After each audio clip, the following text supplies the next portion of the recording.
What's causing all this? Woo! Put Scooter on the phone, you bird brain. What do you do, backflips? You jump up there in a silly suit? What do you do? Yo, bam! I want you to play that.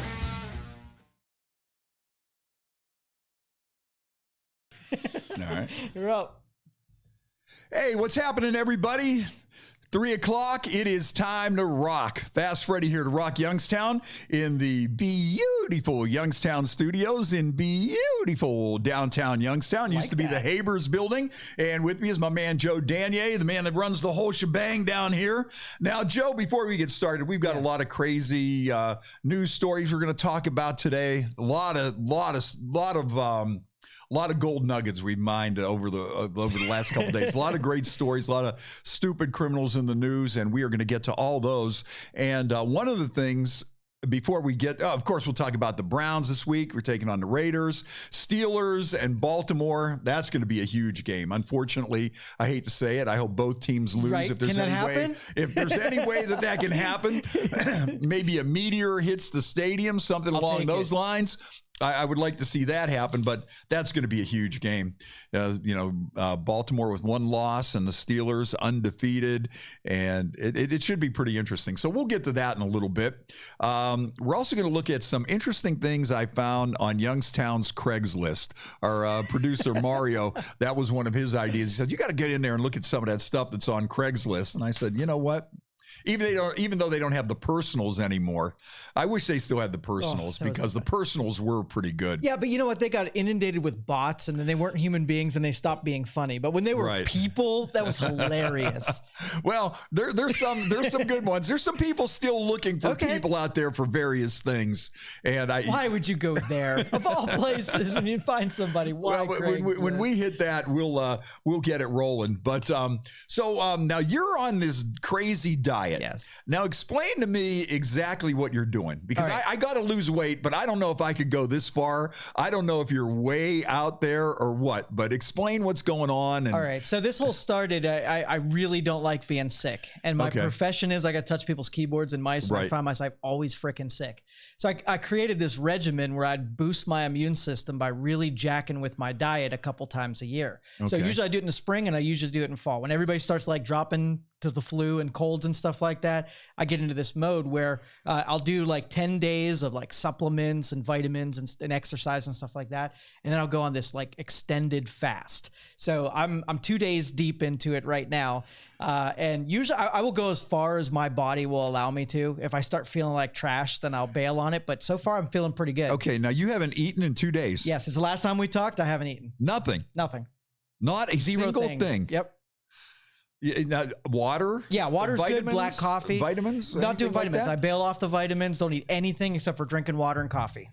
Now, how do you do that? I can't go 5 seconds without walking past the refrigerator with grabbing something. So you haven't had anything to eat in 2 days? Nothing to eat since Tuesday. And you were on this 10-day vitamin diet. Leading up to that, I get like healthy and, I'll cut out sugars going into it. So by the time I'm ready to do my fast, I'm pretty set up for it. Okay, so like what kind of supplements and vitamins and things do you take leading up to this? So I do a bunch of mushrooms and not that kind. Okay, that's something different. But I'll do like elderberry and echinacea, vitamin D, a ton of vitamin D, vitamin C, zinc. So all of the stuff that you'd sort of like, connect with the immune system I take in big doses. Okay. Now, I heard metals are good for the immune system. Yeah, is that true? Sure. Like zinc and iron and they're real tough on your body. Like, like if I took zinc, I'd probably puke in 2 seconds. But when you're built up for it, if you take it with meals, it's really good for the immune system. So now how do you feel? You haven't eaten in 2 days. Do you feel a little goofy? Well, usually like the first day I feel like I'm walking in a cloud and I'm dumb stupid. Like I couldn't pull off anything. But usually by the second day I get this like instant clarity. But this one I am dumb stupid for the second day in a row. So yeah, you don't want to put me on any heavy lifting tasks today. Okay, so now you're going to be like this one more day, 3 days? I'm just going to keep going until my body says it's done. So it might be today, might be the end. It might be tomorrow, just depending on how far I can push it. What's the farthest you've ever gone? 72 hours. 72 hours, 3 days without eating. Yep. Nothing at all. Don't you have like hunger pains? No. Or nothing. No. Nope. Why is it that I can't, if I can't walk past the cupboard?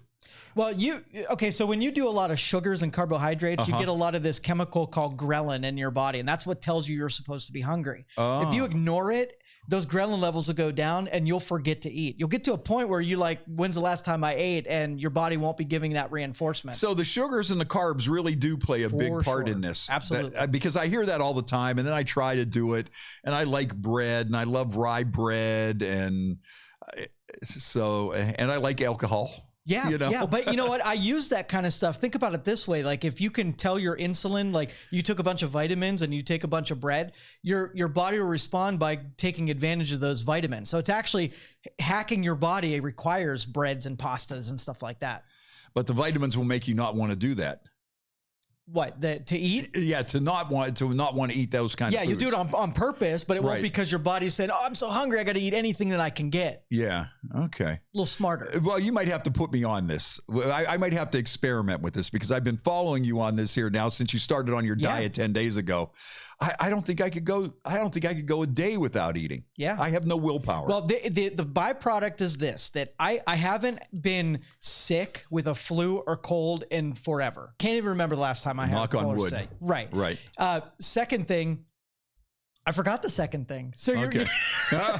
Okay, this is going to be fun. I'm drinking and he's fasting and he hasn't eaten in 2 days and. No, but see, your demeanor wouldn't be what I would think that somebody that's been fasting for 2 days would come across as. Well, I tell you, you get a short fuse, and it wouldn't take a whole lot to piss me off. Like I'd probably get road rage in 30 seconds. So I'm a little emotionally unstable. Oh, so there are some side effects. Yes, to there this. is. Yeah. Okay, you get hangry. So you could snap here at any time. I could. Yeah. All right. So this would be like almost like having Viking Jim in the studio. Exactly. You never know where it's going to go. Exactly. Okay. That should be interesting. That should be interesting. Now I have to worry about that as well. So that's pretty crazy, man. Yeah. That is really pretty crazy. And you swear by it. I do. Oh, medications was the other one. I don't have to take pills. I haven't taken like Tylenol or ibuprofen or anything like that in years. Really? Yep. And you're obviously slim and trim as opposed to me. I don't know. I think you should do it. I think you should play with it a little bit. Don't go hardcore like a 48 hour or something like that. Yeah. Maybe do a 24 hour. I'd like to do a half a day. I would like to do 12 hours. I would like to start off and not eat anything for 12 hours. Well, intermittent fasting is cool because you basically set a window where you can eat anything you want. Right. So like do like 6 hours of anything you want and then nothing the rest of the time. That'll really set you up for it. Oh, okay. I'll have to keep that in mind. No, I got to do something. I have to lose weight, and I'm in that predicament right now, and I just want to get that going here. So, anyways, we might as well just jump right into a lot of good things about the Browns here that I see. First of all, Harrison Bryant. Tight end Harrison Bryant was named the NFL Rookie of the Week. He had a good game on Sunday. And then I saw that, how about Myles Garrett? He's the AFC Defensive Player of the Week, of the month. 6 sacks, 2 forced fumbles, 2 strip sacks, and 14 tackles. Man, that guy is on fire. And he didn't even hit anybody with his helmet in the Browns game. So he's improving. Yes. And then I think, Baker Mayfield might have been the AFC Offensive Player of the Week. Beautiful. So, I mean, it's looking good. I hope that's not some kind of a jinx or whatever. And I hope that we're heading in the right direction. But you notice, like, the media is almost cheering for us. It's almost like they want us out of the basement and they're, rallying us out. Yeah. Now, for a change. Now, here's an interesting story here that I came across. And I think I would have to agree with this 100%. I don't even know why this is a story. Twitter data says that Steelers may be the NFL's most hated team. While Steelers fans have enjoyed the team's hot start this season, it seems a large portion of the country has not. According to Sports Insider, and this was in the Post-Gazette, the website tracked over 90,000 tweets, including phrases such as "I hate the Steelers," and found that quarterback Ben Roethlisberger and company have most commonly drawn the ire of league fans in Tennessee, Kentucky, Ohio, Maryland, Delaware, Connecticut, and Rhode Island. The Green Bay Packers are next on the list as the most hated team in 6 states, followed by the San Francisco 49ers in 5 states. Who even cares about the 49ers anymore? Philadelphia, Los Angeles, and Atlanta, and the New York Jets in 4 states. Who hates the New York Jets? Who even cares? No. Who gives a damn about the New York Jets? I used to hate Dallas for a little while. Yeah, everybody used to hate Dallas. And of course, I would have thought that the Patriots would be number 1 on the list. Yeah. But, there's a lot of people out there like Steelers fans that love the Patriots. Yeah. Not Steelers fans don't love the Patriots. But if that's your team and you like Tom Brady and you're a front runner and you want to jump on the bandwagon, all right, in Pennsylvania. You got a call, by the way. You want to take it now or you want to wait? We'll wait a second here. Gotcha. In Pennsylvania, the Ravens are the most hated team. Well, in West Virginia, down in West by God, Virginia, they don't like the Browns. Why not? How about that? Dang. Well, I figured the Ravens would be the most hated team in Pennsylvania. But do I really hate the Steelers or do I hate their fans more than I hate the Steelers? Definitely the fans. That's the big question there. But yeah, who would have figured that? Why is that a news story? Oh, the most hated team on Twitter is the Pittsburgh Steelers. Okay, I've known that for years. All they had to do was ask me, and they didn't have Freddie. They didn't have to write the story. But this is going to be a big game though for the Steelers, and you see the Ravens are the most hated team in Pennsylvania because that is a true rivalry. Now, Tomlin and Harbaugh have met 25 times. Now, that's a rivalry. And on top of that, Harbaugh just has a slight lead over Tomlin, 13 wins to 11 wins. So once again, you're almost dead even. And every time the Steelers and the Ravens have played, the 2/3 of the time, the margin of victory was 4 points or less. Ooh, so it's going to be a tight one. Now, see, that's the thing. Everybody, between the fans here in Youngstown or the fans in Ohio and Browns fans and Steelers fans, I think the rivalry is just between us and our diehard hatred for the Steelers. But the real rivalry, and you got to admit, that is what you would call a rivalry. Yes. 2 coaches meeting 25 times, almost dead even on wins and losses, and 2/3 of the games were decided by 4 points or less. That's it. Now, that is a true rivalry. And, these guys have a couple of Super Bowl rings. Steelers, I think they might have 1 or 2 Super Bowl rings. Who even pays that close of attention?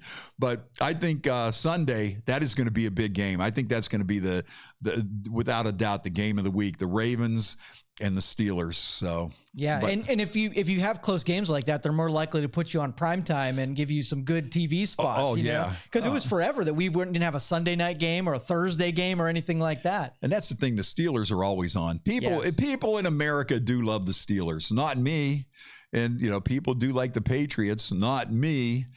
But I guess you hate teams because they're good. Yeah, that's always been my philosophy, though. Why do we hate the Steelers? Well, we hate their fans, of course.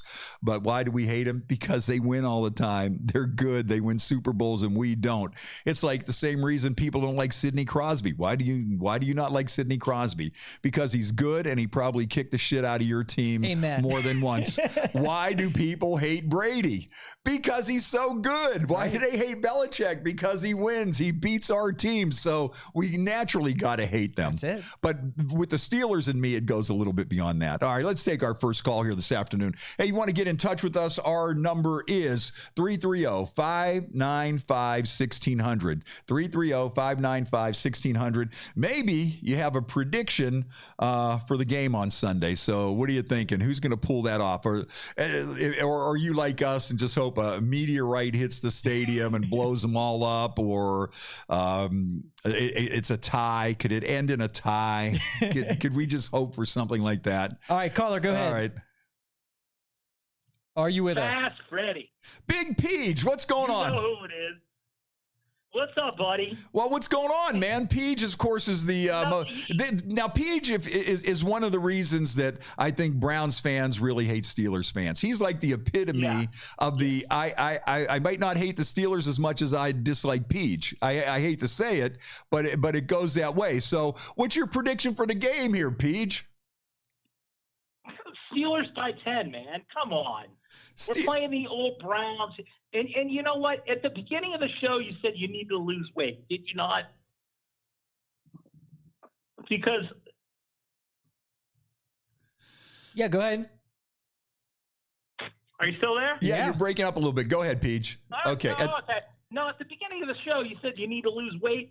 Lose the shirt and the hat. That is about 50 years off of weight from that Browns crap you're ever going to have on. I think right now I'm the best dressed man in podcast land. I think right now when you look at this, I am the best dressed man in cyberspace right now. Look at this. I mean, Pete, you wish you could rock something like this. Head to toe of pride. Look at that, man. I mean, this is what it's all about. This is what a football fan looks like. That's it. You know? I'll tell you what. What a football fan looks like is a tattoo on your ass. And I'll give you that. But I'll tell you what's going to happen this Sunday. The Steelers are going to win big. We're going to go undefeated. The Browns, Mayfield's not looking like anything. He's up, he's down. He's up, he's down. You guys should have got Antonio Brown. I mean, you could have added to that dumpster fire you got over there in Cleveland. Pete, there's no way in the world the Steelers are going to go undefeated. There is no way. It's not going to happen. After this week, the Ravens are going to win, and you guys are going to be done, and at least we won't have to be hearing about that undefeated season all year long. Blah, blah, blah, blah, blah. This is it, man. It's the end of the line for the Steelers. This is where Big Ben, who's on his last leg, gets knocked out. I have a prediction that this game is probably going to be the game that knocks Big Ben out of the NFL. This is the game that's going to end his career. This is going to be the end of Big Ben. I'll tell you what. We'll take a loss or two. It's not going to be to the Ravens. But our season's going to go pretty much three losses, maybe Super Bowl title again. And that's how many rings can we bring back to Pittsburgh? Every year we are a championship team, Fred. See, this is why they're number one on Twitter, that you don't like their hatred. The hatred is just there, and it's because of people like this. Yeah, Vegas is giving the Steelers 3.5. No respect for the undefeated See, Steelers. if Vegas don't respect the Steelers, why should anybody else, man? 3.5 point underdog against the red hot Baltimore Ravens. I'll tell you what, Fred. We've owned Cleveland in Cleveland. So that's not even a rivalry anymore. You might as well get some new gear, Fred. We know it's hard to be a Cleveland fan, right? We know that. So we're going to get you some new gear. I'm going to send you a Steelers hat, okay? Nah, don't worry about it, Peach. I might light it on fire or something. I might run it over with my car. I might, maybe you could send me a terrible towel, with the toilet paper shortage from the COVID thing. I could use it. I might have a use for a terrible towel if you want to send me one of those. But come on, look at me, Peach. Look at this, man. Cleveland Browns, got the shirt on. I'm styling. I'm like Ric Flair. I'm styling, profiling. Woo!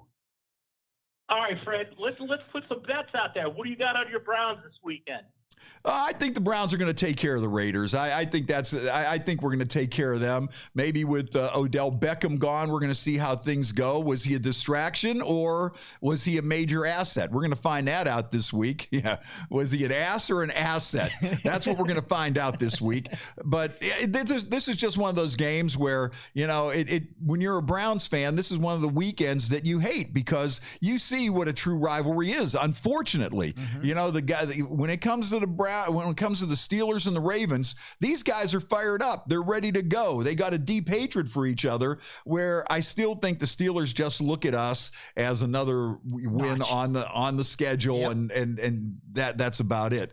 All right, Peach. Well, we're going to see what happens, and maybe you know what's going to be sweet? Maybe the Steelers are going to be undefeated at the end of the season, and on January 3rd, when we meet up and we knock you guys out of the ranks of the undefeated, and you know what, Peach? I think I'm going to go old school. And I'm thinking about maybe coming up with a bet for Brown Steelers too. You know what? I'm tired of sitting around. I'm tired of hearing you shoot off your big mouth about the Steelers this, the Steelers that. We're going to come up with a bet. And you know what? I'm getting back into it. I'm going old school. I've had it. I really feel that Brown Steelers 2 is going to be for the Browns. It's going to be our day. We're going to walk away with a big victory. And maybe if you do go undefeated up until that point and we hand you your first loss of the season, then that's going to be really a special day for me. So I think I'm ready, and we got a month or so. But you think about a bet. Call me back on Tuesday, and we'll have a Pittsburgh Steelers pity party.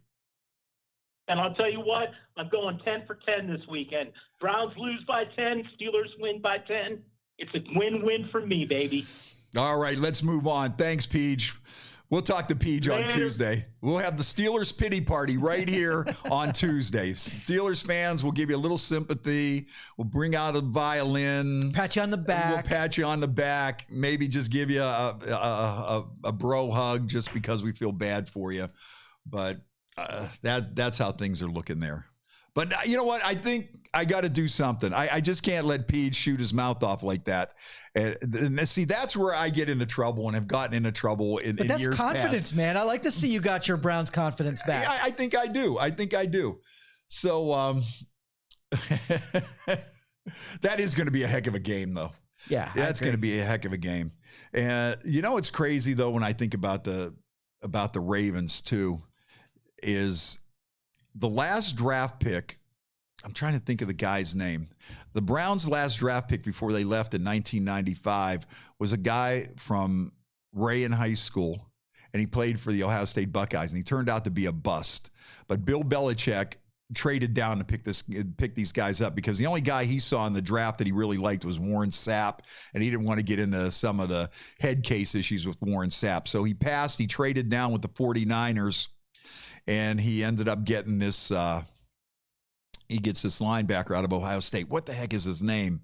Oh, I can't think of it right now. And the guy played for Ray in high school. He's from Youngstown, and he didn't really pan out. But so then the next thing you know, the Ravens had their draft pick, and then they had the second draft pick from the 49ers now going into it. And Ozzie Newsome's doing a draft. And then that year they drafted Ray Lewis and another guy that I can't think of right now, offensive lineman. It was just bad to the bone. And that just like fortified the Ravens even more going into that. So I don't know.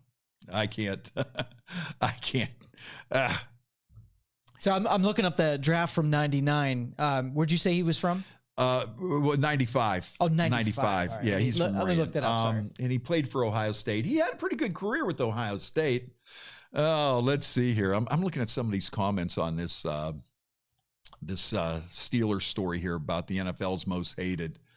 Let's see. It's not the team. It's just Steelers fans from Ohio. Those are the ones that are pretty annoying. Yeah. Steelers fans from Ohio.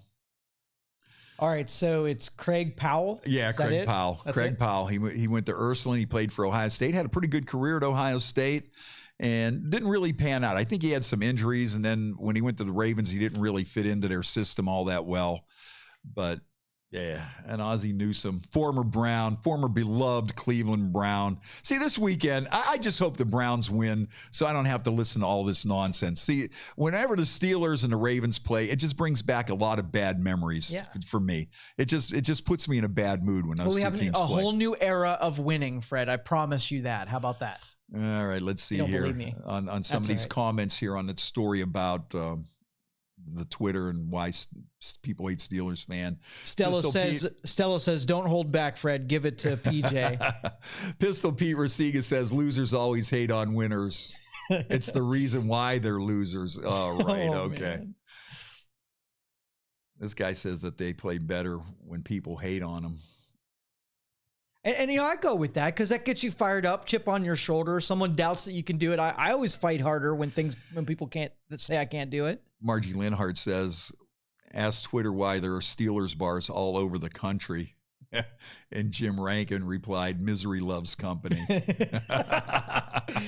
When they do that towel thing, that does piss me off. They usually do it at a time where it just grates at your soul, you know? But I would think that the Cowboys or the Patriots over the Steelers. Yeah.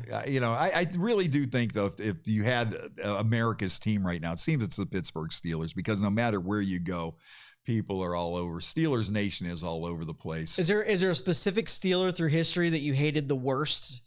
No, not really. You hate them all. Hated them all. Hated them all. Bettis used to piss me off just because of how flawlessly he would run through our line. Yeah. James Harrison is one. If I had one most hated Steeler, it would be James Harrison. Right. I would have him on the top of the list. Who's the dude that kicked our punter? Oh, yeah. What the heck's his name? Oh, I'm just having a brain fart. I'm not even on a fast. You know why? I haven't had any of my Samuel Adams Oktoberfest Drink yet. up vitamins and minerals in there. Because PJ kind of threw me off there to begin with. I wasn't right off the get go. Right out of the get go. That's the first caller that you get. Page, just proving my point though is what he did. Is as soon as I talked about why people on Twitter dislike the Steelers. I mean, there's a prime example. But see, that guy gets me pumped up, and then I wanna make a bet to stick up for my team. And do you get to come up with the terms, or do you leave it to them to come up with the terms? You know what? Maybe I got a good one. Okay. What are you willing to do? I got a good one. And this one might be really good. Okay. There's always one that's always on the table. The loser has to kiss the winner's ass. That's always one. If you really want to put it on the line, if you really want to bet that really says, okay, I'll show you how big of a fan I am. I'll kiss your ass. But with the Browns, that's maybe if it was like the Ravens and they were kind of dead even, and you really thought that you had a chance to really beat them, then maybe you would step up to the kiss the winner's ass. That might be one. But I saw these things when I was up at Geneva on the Lake, and these ladies were having a bachelorette party. So they have all these different, giant penis balloons and everything that they're carrying around. Well, they were doing Jell-O shots out of a penis, like a squeeze tube. And maybe the loser has to drink out of the dick. Nice. I'm thinking about that one. That might be the bet. Okay. I have to give it a little bit of thought. And you just open it up to any Steelers fan, or do you have a specific one? Peach. Peach. Yeah, all right, there you go. Right. Definitely with Peach. Okay. Yeah, there's no doubt. I thought maybe one of the ladies at the bachelorette party, and then you say kiss your ass, and you're like losing on purpose. Then. No, it ain't happening. Nothing like that. Nothing like that. It has to be. It has to be Peach. It has to be Peach. Okay, I see it. Jell-O shots out of a penis. Yeah. All right. Yeah, I still don't know why people aren't how the 49ers were on the most hated list. I mean, I could see back in the day, the only way the Browns win is the Steelers are resting their players because everything's all wrapped up. That could well be. Now, if you're the Steelers, though, do you want to rest your players on that last game of the season if you were undefeated? Do you want to keep the undefeated team streak going? Or do you rest everybody and say, listen, man, we got bigger fish to fry than taking on the Browns, and we want to get lined up for the playoffs? Yeah, that's a good question. With so many freaking injuries this year, I might halfway think about it. And it's a giant if. Let's keep that in mind. Yeah. If, and I mean capital I, capital F, with a heavy emphasis on the F. If the Steelers are undefeated at the end of the season, do you rest everybody? And now some Steelers fans would probably say, well, we beat you with our second team. It doesn't even matter. I don't know about that, though. Not maybe a couple years ago they probably could have, but not this time around. So that's an interesting question. You follow any other teams? Antonio Brown kicked our punter. There you That's go. right, Antonio Brown. You follow any other any teams maybe in the other conferences or anything like that, or is it you strictly Browns? What's that? Strictly Browns? Strictly or do you Browns, yeah. Follow any other teams? No, just the Browns. Here we go, Brownies. Here we go. Woo, woo. How can he talk about the way I'm dressed? I'm just going to sit back and look at myself on the monitor and admire how good I look in this outfit right here. Look at that. You look good in orange, man. I really do. Look at how could I not look any better than that? What do you expect? That's, like I said, this is the best dressed man in cyberspace. This is the best dressed man on any podcast, anywhere you're going to find online, anywhere. Look at that. Damn, do I look good. And look at that. My beer even matches my getup. That's it. So there you go. Cheers. Let me... Perfection. That's some good beer there. The Oktoberfest. Whoops. But, I spilled a little bit of foam there. Well, when that foam started squirting up like that, I was gonna put my mouth on it, and I thought, no. Nope, gotta make the highlight reel. Yeah, we're not gonna put that one on the blooper reel. Licking the foam off of a beer bottle. Yeah, okay, right. No, that ain't gonna your enemies happen. like PJ will have a field day with that one. Right. Yeah, is he trying to jump ahead and prepare for the bet and paying off the bet? But I think that's what we're gonna do. If PJ, he wants a Steelers podcast, there you go. Come on down and see Joe. We can line that up, man. You know, seriously, we are expanding our studios down here. We're going to have many, many more opportunities for people to jump in and do their own podcasts. You got a lot of them coming up here. A lot of people are interested in that. Yeah, PJ, you could do your Steelers podcast. Yeah, why not? I'm sure you guys have fans somewhere. He don't have any fans. He has haters. Now but he might be like one of those guys that people would tune in just to hate him. Yes, yeah. He would be one of those guys that people would he would drive people crazy. That would be one of them. We're listening because we can't stand the guy, and we got to call in. And there's been a lot of successful people who've played that that angle and gotten away with it. So. Oh yeah. The guy that nobody likes, and so we all have to tune in because we can't stand and get pissed off and scream at the radio. Or scream I used to have some TV shows like that. Back in the day, I had a few TV shows where it was like, I can't stand this show, but I got to watch it. Yeah. And one of them, I think, was Flava Flav, if I'm not mistaken. Flava Love. Remember when Flava Flav and he had all those chicks? And it was Flava Flav, boy, and all that. And he just drove me crazy. Yeah. And the women that he had on the show. And it was just so annoying to me. But I would watch it every single week religiously. Hey, what are you doing? I got to get back, man. Flava Flav's on. Flava Love. I thought you hated that show. I do. I do. That's why I have to watch it. Yep. And I think maybe Brett Michaels, his show might have been one of those shows that I watched because I just found it annoying. You know, there's a few. I can't think of the other ones right off the top of my head. I'm not even fasting, and my brain's moving a little slow today. I'm looking for you to carry the show because I'm not capable today. So. Okay, that's all right. That's okay. Put it on me here. Yeah. So that's all I had. Okay, the Browns Steelers and the Steelers Ravens, and maybe I'll just sit here and drink. So now, like Kansas City, arguably the best team in football right now. I think so. And then you have the Jets' worst team in football, and they play each other. Now, in that case, do you take Patrick Mahomes and sideline him against the Jets to save him? I think though during the season you got to go with what you go. You got to go. You got to go. You got to play your game. Now maybe later in the game if it's a blowout or whatever, but you got to go for the win first. And if you haven't put away and it's late in the game, then rest the guys. The Jets, man. Poor Jets. I think New York City hasn't had a winner in like 25, 26 years, something like that, a quarter of a century. Well, that's good because in baseball, they dominate and spend all that money. So screw it. They don't need a sport that they dominate. They had their day. Yes, they did. With the Yankees. But think about that. They always talk about New York City, the biggest sports market and the biggest market. You're on the biggest stage. And their teams have pretty much sucked other than the Yankees, Right. Yeah. And of course, everybody hates the Yankees too.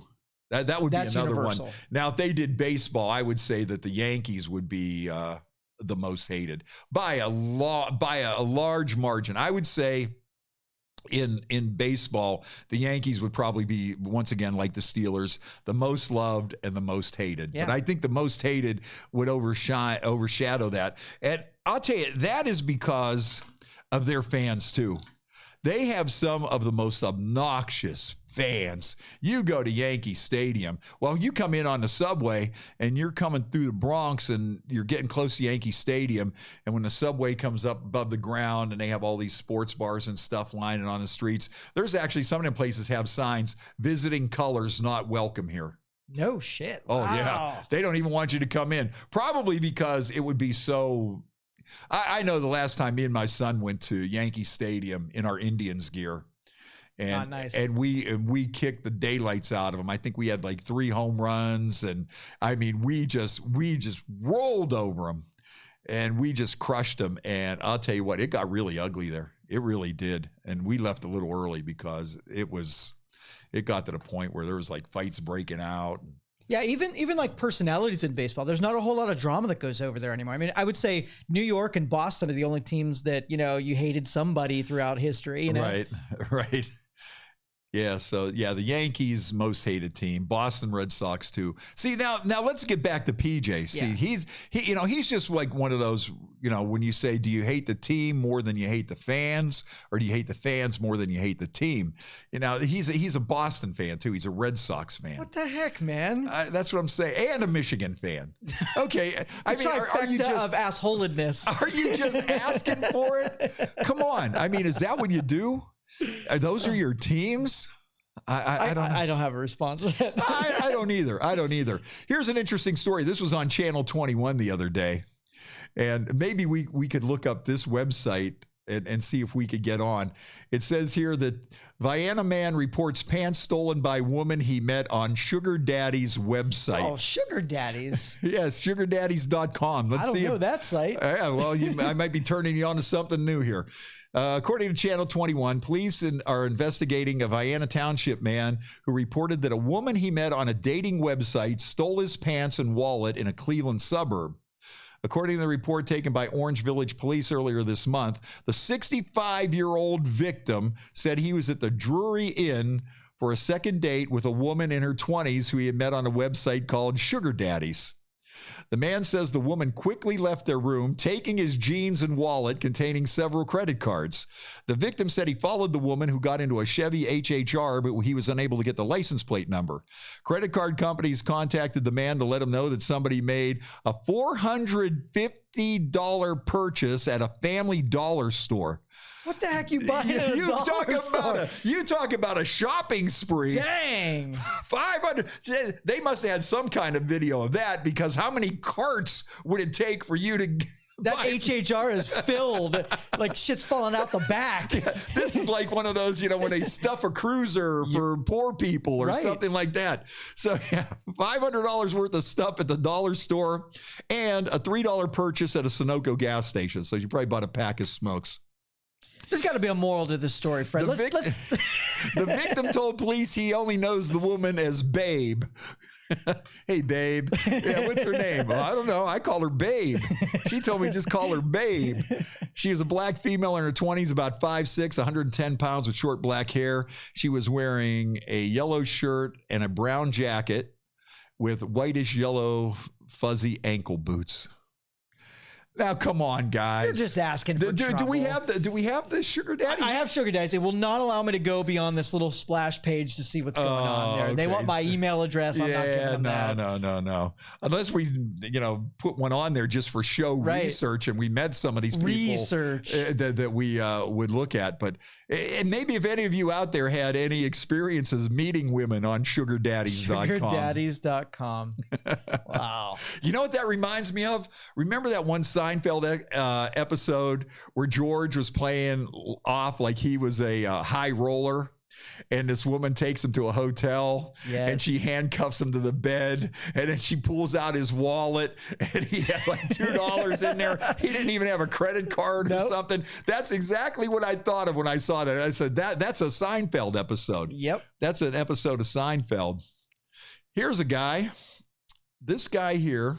And of course, I believe this was in Florida. Yes, it was. Florida man in the news. Florida man in the news. You know what? Maybe we could play the video of this one. Look up WFLA. You can do it right through there. We can pull the audio from there. Oh, we can pull the audio from here? Yep. All right. Interesting story here. Florida man in the news. He's back. And are you ready for this one? Here we go. Let me... For Joe Biden. Wait a minute. 8 on your sides, Polk County Bureau reported. Okay, wait, let me get this back to the beginning. Doesn't want to go to the start. Show support for Joe Biden. And this is all because Joe's fasting here, and he's not on the ball. Okay, here. Okay. It says, call it a sign of the times. A Polk County man accused of stealing a bulldozer and taking aims at homes that show support for Joe Biden. 8 on your sides, Polk County Bureau reporter Stacy De Silva is live in Haines City, and this was an aggressive way to get his message across. That's one way to put it, Stacey, for sure. We know these things happen on both sides of the aisles. Political signs get stolen from people's yards, but it's not usually like this. Check out this damage. This fence is knocked over. Around the corner, there's a yard that's dug up. People here believe their homes were targeted. James Blight's alleged havoc-wreaking misadventure started here, according to Haines City Police. Say he stole a front-end loader from this construction site and headed down the road to Cornelius Marion's neighborhood. We were just chit-chatting, then that's time to see this boy. Marion tells 8 on Your Side the man was talking loudly. We see him grabbing the sign, the Biden-Harris sign, taking them up, then he threw them into the front-end loader. So we like, oh, that's really strange. Then Marion said he crashed into the fence. So Marion hopped in his truck, called 911, and followed the bulldozing man to this home nearby. He just took the front end loader and dropped it and just dug it all up. He also damaged the city's speed limit sign. When police located Blight, he told them he had been drinking all day and couldn't remember what happened. Police say he showed no signs of impairment. The sign of the times, I guess. Regrettably. Reginald Flowers spoke with him as he left his neighborhood. He didn't seem drunk. He seemed euphoric or something. I can't even describe him, but he was happy. He was happy. Blight was arrested on several charges, including grand theft and criminal mischief. You just heard there from witnesses. At 6, you'll hear from the owner of this home on his perspective about this happening. Clearly, as you can tell by all these signs that are back up, he won't be intimidated. Reporting live in Haines City, I'm Stacey DeSilva, 8 on Your Side. Florida man in the news. Wow. Went through a neighborhood with a bulldozer taking down Biden signs. Well, they were asking for it. There was like 50 Biden signs. They had to make him see red when he was driving by. Come on. Do you just need one sign, though? Maybe. Does one sign, one vote? Does it get the point across? It depends on your neighbor. You put one out, and then they put 2. And then I put a flag up. And then I put up a sheet of plywood that I painted myself. And on it goes. It's like a sign war. And I honestly think that some of the rivalries politically are almost like the Browns-Steelers rivalries, you know? Right. Oh, yeah. Yeah. Do you hate the candidate more than you hate their supporters, or is it the other way around? I don't know. I think it's a little bit of both. I agree. And then I think there was some guy got stabbed in a dispute over a political sign in his front yard. I mean, people, going come on. too far. Too far. Who cares what sign you have in your yard? You know? Yeah. Well, I mean, at a football game, I was at a Browns game one time, and there was a group of Ravens fans that were sitting behind me, and they were obnoxious as they come. Have you ever been in a fight at a stadium? Have you ever been in one? You've seen one? Yeah. And it's like melee that breaks out, because once one punch is thrown, everybody just like tackles one another. Because everybody is like all pumped up. Yeah. And it's almost like you're waiting for the guy to fall on top of you so you can get down so you can hit him. Right. And it does. It just turns into a big thing. Yeah. I remember one time we had this, it was like opening day at the old Cleveland Stadium. I think it might have been at the old stadium. Anyways, we were parked down along the docks. And, you know, we parked down there along the pier. And there was 2 bus loads of people. And I think we were all from Youngstown. And somebody said something to somebody else in the other bus or whatever. And this big fight, like on the docks, broke out. And people were picking up like big pieces of wood and swinging them like baseball bats and everything. Like an Anchorman scene. That's awesome. It all hell broke loose. PJ might have even been there. He might have even been on that bus. But yeah, it was just crazy. It was, I don't know how it broke out or what, or these guys had some bad blood from other bars or whatever the case may be. But I told you a story about the first Browns-Steelers brawl I saw, man, back in 1969 with the YMCA, and these Steelers and Browns fans were going at it. And that's when the Browns always used to kick the shit out of the Steelers. There wasn't even, you know, it was more lopsided back then in our favor. And that was 1969, Chuck Noll's first game against the Browns.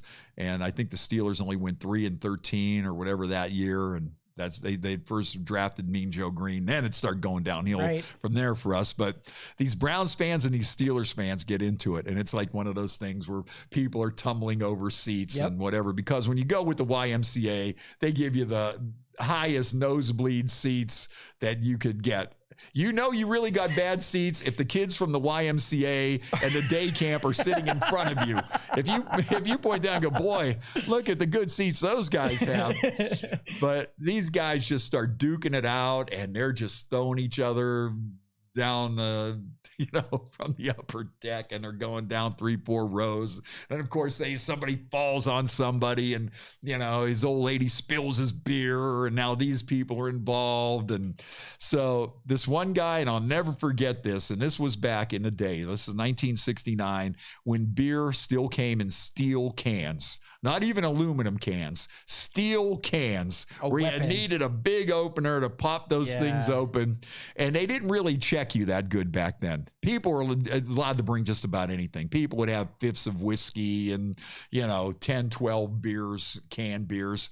And this one guy reaches in his pocket and he pulls out a can of Kohler's beer. I still remember this as clear as day. And I can still remember the Kohler's beer commercial was Uncle Dutch and pour yourself a Kohler collar. And this guy pulls this beer out of his pocket, full beer, steel can, and just wings it into this guy's head. And it was like, oh man.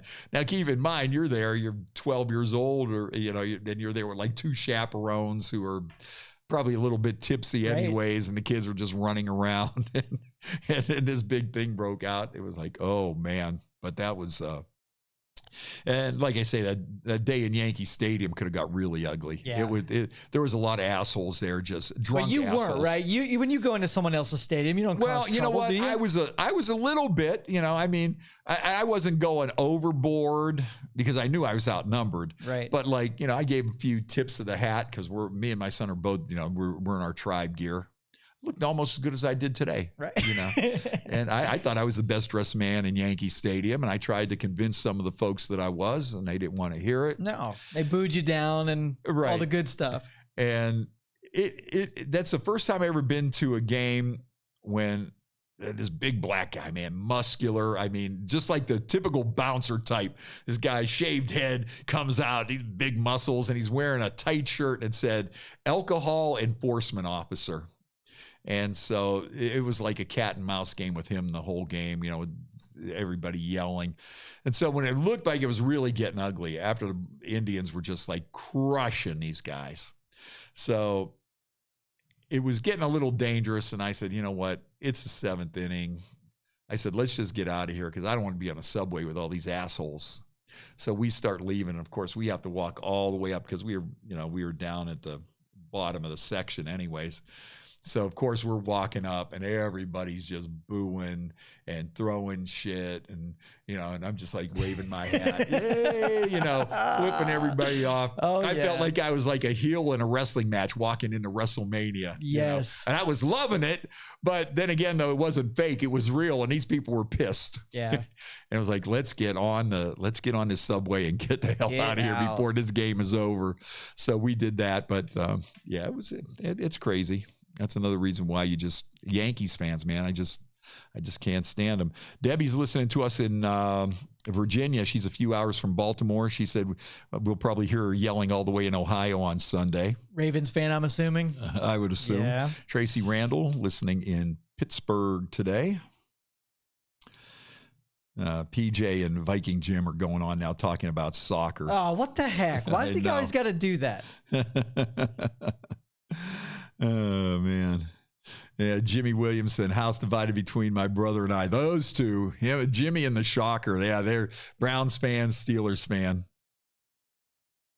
Now, what would happen if your son would have either been a Steelers fan or something, Detroit fan? My one son, he's a diehard Browns fan. But my other son, he was a Steelers fan for a while because his aunt would dress him up in Steelers gear when he was little and just to upset me, and he kind of liked it. And I probably when he was in grade school, I think he even had a Big Ben jersey that they bought him for Christmas or whatever. But now he's a Browns fan, but he's more of a hockey fan than a hockey fan and a baseball fan. Yeah, here we go.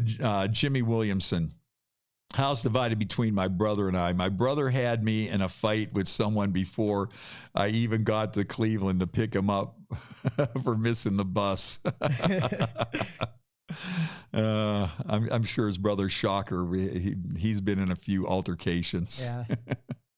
I don't know about getting in a fight these days because people are a little bit more unstable than they once were. Yeah, I think so. You know, people shoot you these days or whatever, although not inside the stadium. Right. But, yeah. I don't know. Here's one. You see this one here? A police chief in the Philippines was killed by a rooster while breaking up a cockfight. Really? How unfortunate. Philippines police chief killed by rooster while breaking up a cockfight. Poor guy. And then you get the old cockfight jokes, of course. I wanted to get into that, but I couldn't find a boxing glove that fit me. And I went to Dick's. They didn't even sell them at Dick's. Oh.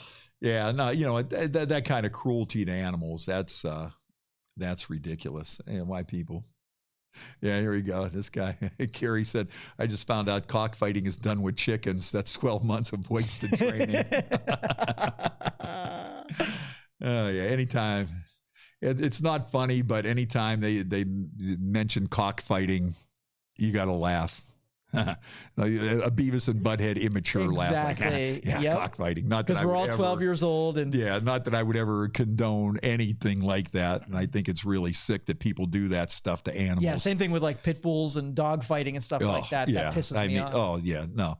But did you see that the Costco stores in Florida are banning certain coconut products because the farmers are using monkeys to pick the coconuts? No way. Yes. So Costco is banning coconuts. See, you know what? See if there's a story on that. See if there's a news story. But I did read about it. There's certain coconut milk and there are certain coconut products that they won't carry because it's cruelty to animals that they have the monkeys pick the coconuts. It says Costco drops coconut milk brand following allegations of forced monkey labor. Yeah. You gotta be. See if there's a video about that. There's got to be somebody's got to have a news story about that.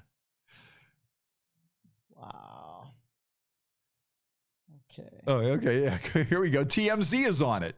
TMZ is on the ball here.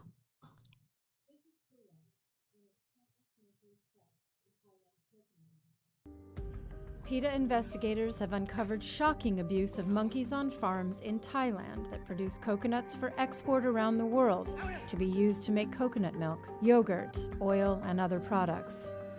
As you watch this, enslaved monkeys are suffering. Yeah, you don't want to put animals in cages and stuff like that. That's sick.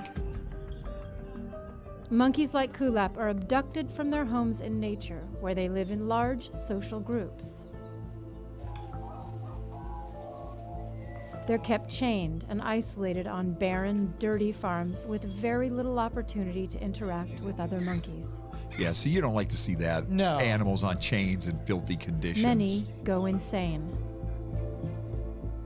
Yeah, you don't want to hurt These them. intelligent, social animals are treated like coconut picking machines. Look at them. They're like coconut picking machines.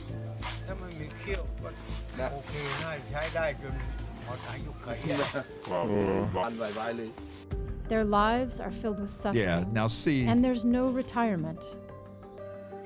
If you see a product made with Thai coconuts, such as coconut milk, oil, or yogurt, please leave it on the shelf to avoid supporting this life of misery. That much. So, I mean, they should have said that people are dicks to animals, so don't. It had nothing to do with the coconuts. It just so happened to be. It's a right. But in a way, I think it's a good idea if you treated the animals right. If you weren't hurting them, okay. If they're used to climbing up a tree and dropping coconuts on people. Because they're better at it than us, no doubt. Right. I could see, but when you're chaining them up and putting them in the elements and hurting them and driving them crazy and making them do things that they're not supposed to do. Other cultures in other countries, though, are weird. They're not like us. They don't care about animals and stuff like that. I mean, even like in some of the Asian countries and the stuff they eat that they're our pets kind of thing, you know? And I'll tell you another one too that I think really has to go is bullfighting. Bullfighting, to me, I don't even know if they still do it in Spain and places in Mexico. To me, that is probably one of the most inhumane things that I've ever seen, where you just have a bull running around and the guy just keeps stabbing him until the bull dies. Yeah, it's not a fair fight. I mean, not at all. What is that all about? Every once in a while, though, you do get a chance to see, one of the bulls get the matador, but not that often. Not that often, but yeah, that's some crazy stuff there. I think now we should move on to the Youngstown Craigslist. Yeah, let's do that. Since we were talking about that story about, where the guy on sugardaddies.com. See, nobody's admitting that they jump on sugar daddies. Come on. I want a true confession of people that have been on sugardaddies.com. You're 65 years old and you're getting these 20-year-old chicks. Now, how many times did you get robbed? Now, see, that's another thing.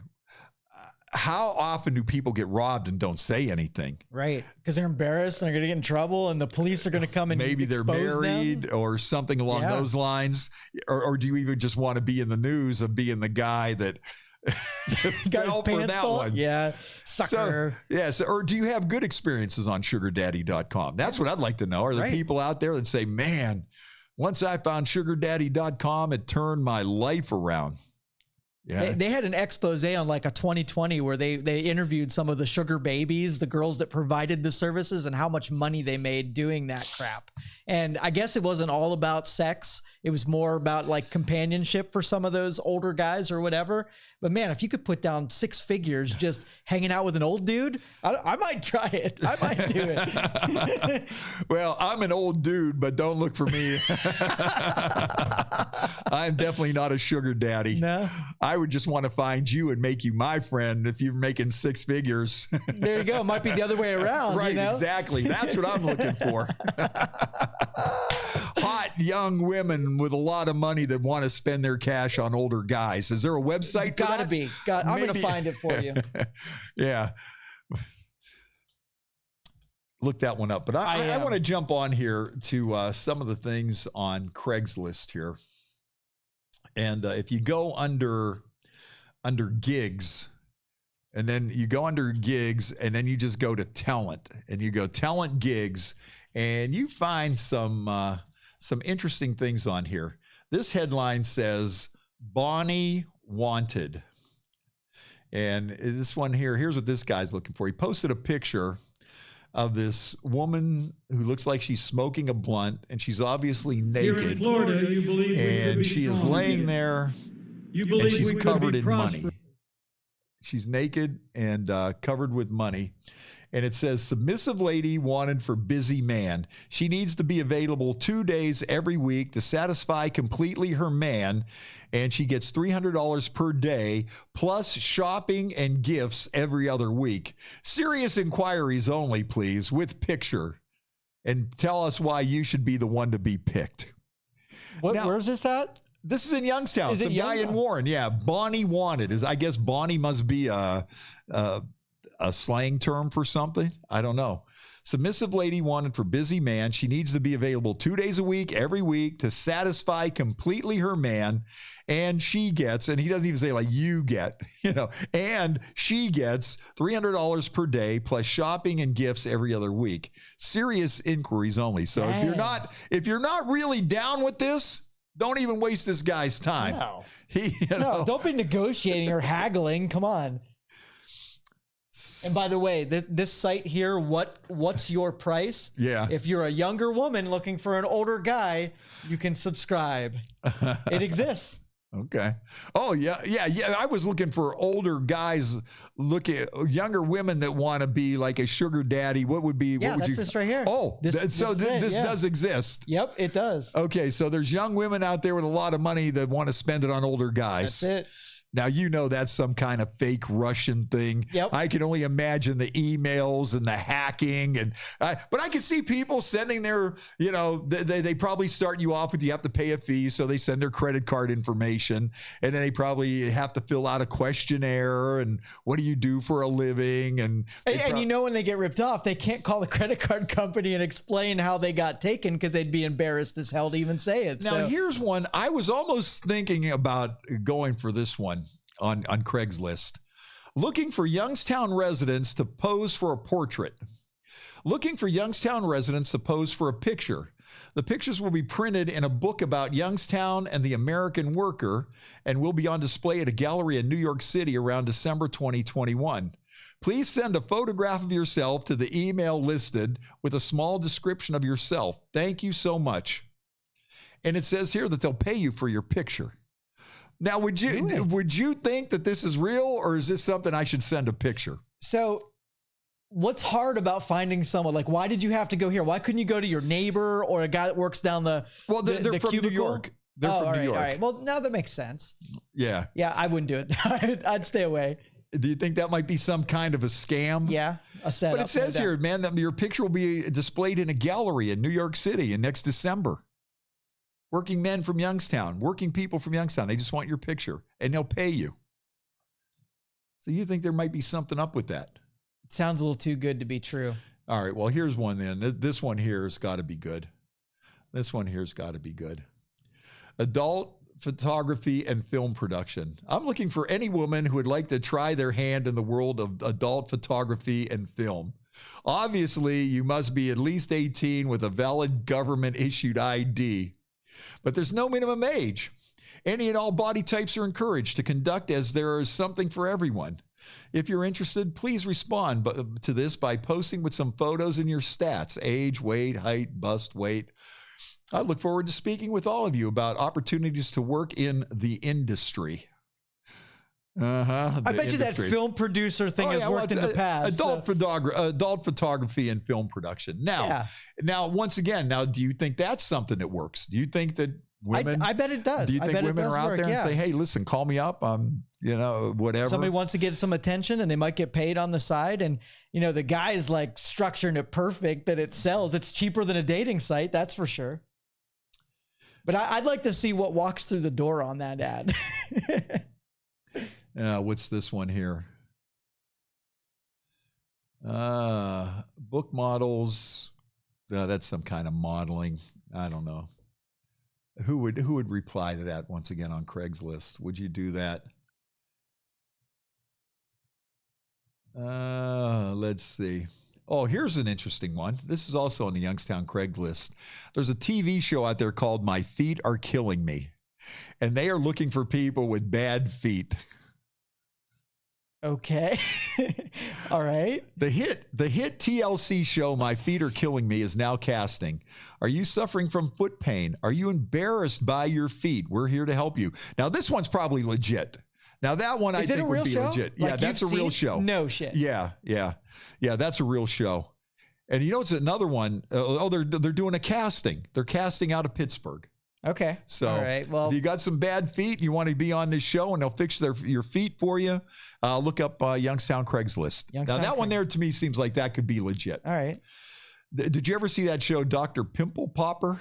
I've heard about it. Oh, that Those show. Things are gross. Oh, I love it, man. I think it's just off the hook. I love seeing Dr. Pimple Popper. Really? Oh, when they go to town, boy, when she just starts squeezing them and these big, looks like gross. Somebody was squeezing a tube of toothpaste on your shoulder. And then they start pulling out these huge cysts and things like that. Dr. Pimple Popper. And she's good looking. She's a real good looking Asian woman. So they made a whole show about popping pimples. Oh, yeah. And then just like this thing with the feet. And then they have another one on there too, botched plastic surgery. Have you ever seen that one? No. Oh, botched plastic surgery. You get these wackos out here that do all kinds of stuff. They want to do all kinds of different things to their bodies. Some of them they do illegally. They get these illegal breast implants or what I found out on that show is how popular butt implants are. And these women want these big booties. And some of them go to these illegal places and they just stuff their ass with all kinds of stuff. And then after a couple of years, it starts going bad. And these guys redo all the bad plastic surgery that these people get. Okay, my sister says I need to update the Steelers clothes. What does she know? She's a Yankees fan. She's another one of those. Okay, yeah, here's a woman has 15 operations in a year. I mean, these people, they get these great, big, huge freaking lips, and then they get their breast to just like And they just look so freakish. And then some of them are transsexuals that have gone through the transformation, but then they also went on to get all kinds of other goofy things. And yeah, if you watch that show Botched, some of those people, I don't know who does the bad plastic surgery, but these guys are really cool about how they do it. I'm assuming they fix other people's mistakes. Is that the premise of the show? They fixed other people's mistakes? Yes. Okay. Yes. And like I say, some of them are done illegally. Jimmy Williamson says PJ does the perfect impersonation of the guy on My 600-Pound Life. Okay. Okay. I think one of the people on My 600-Pound Life passed away recently. Imagine that. But then, yeah, okay, yeah, Peach, let's hear your impersonation. Call back. I want to hear Peach's impersonation of the doctor on My 600-Pound Life. That should be pretty interesting. What else we got here? Oh, here we are. This is another one. Wanted leg and feet model. Now, this isn't for a TV show here. Okay. Hello, ladies. As soon as it starts out with, hello, ladies, kind of reminds me of... who was that wrestler that played the porno star in WWE? Val Venus. That would be his thing. That's how he'd come into the ring. Hello, ladies. Okay, we are currently in the process of launching a leg and foot fetish website, and we're looking for everyday women for modeling. Didn't they have an episode of this on King of the Hill, if I'm not mistaken? Wasn't Peggy, his wife, she got wrapped up in this foot fetish modeling, if I'm not mistaken? I'm pretty sure there was an episode of King of the Hill where Peggy was a foot fetish model, and she got sucked into it because the guy was like, oh, probably your feet are so lovely. Yep. And then she didn't realize that it was getting into it was really something kinky. Right. And needless to say, Hank went over the top. We are interested in ladies at least 18 years of age who are able to work remotely recording their own videos. We'll compensate you per 60 minutes of video. Here's the general guidelines to follow. Ladies, if you want to be a foot and leg fetish model, here you go. Models must be 18 years of age and have a photo ID that says so. In order to submit videos, model will provide name, email address, and ID. All information will be kept confidential. Models must be able to record their own videos on her time remotely, producing good quality videos of 60 minutes of total length. They can be separate videos as long as you get 60 minutes worth of videos of your feet. Models will be alone in the video with sound on and can provide minimal or no conversation. If there's any conversation during the video, the model will be the only voice. The model must be alone in the video. The video must be clean of excessive background noise. The video is free of music. Yeah, you got to do that. You got to sign some kind of waiver. Payment is per 60 minutes per video on PayPal. Okay, how about that? There's another one. Okay, ladies that have answered that ad on Craigslist and are now a foot and leg fetish model. We want to hear your story. I feel like Peach is back on the line. Oh, Peach. Okay, let's go with Peach. All right, Peach. Jimmy Williamson says you do a perfect impersonation of the doctor on My 600-Pound Life. Now, have you ever watched it? Yeah, I watched it. Okay, here we go. Ready? Yeah. Yeah.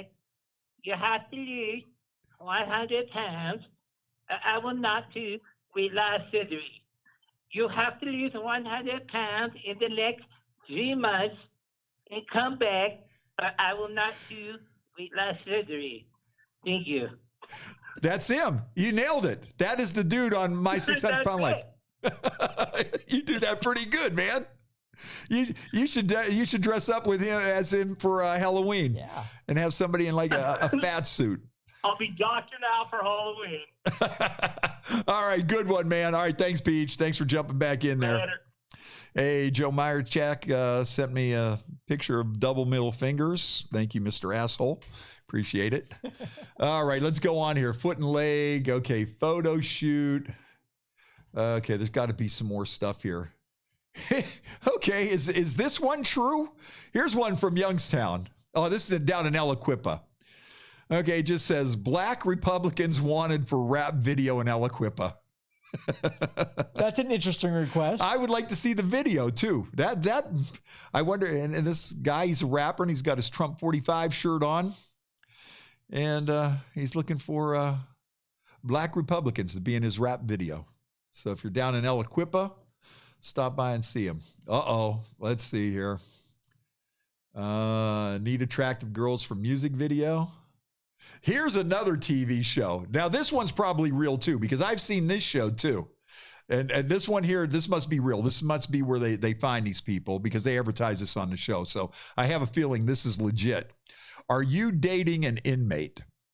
Are you talking or dating to an inmate who's getting released between now and early 2021? Did you meet them while they were incarcerated? A popular TV series is looking to feature new couples on an upcoming season. If you or someone you know has been dating someone who's incarcerated, please message us. And this is casting nationwide. Now, have you ever seen that show? I've not, no. I'm dating an inmate? No. And the guy or the woman gets out of prison, and sometimes they haven't even met, and they were just like pen pals, so to speak. And they corresponded to each other, and they had this long distance relationship while they were in prison, and then they come out and then they try to make a life. Wow. That's a pretty crazy show too, dating an inmate. And it's right up there with 90 Day Fiancé. How about that one? Have you ever seen that one? No, I'm missing all the good episodes. Another here. 90 Day Fiancé is almost like some of these dating things where these people have these long distance relationships with people in other countries. And then they want to get married in 90 days. And they act like they're in love and that they're like a couple that's been going together forever.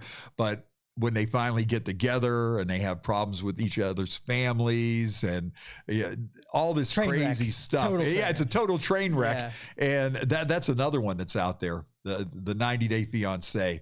You might get like this, like a heavy set Texas redneck woman.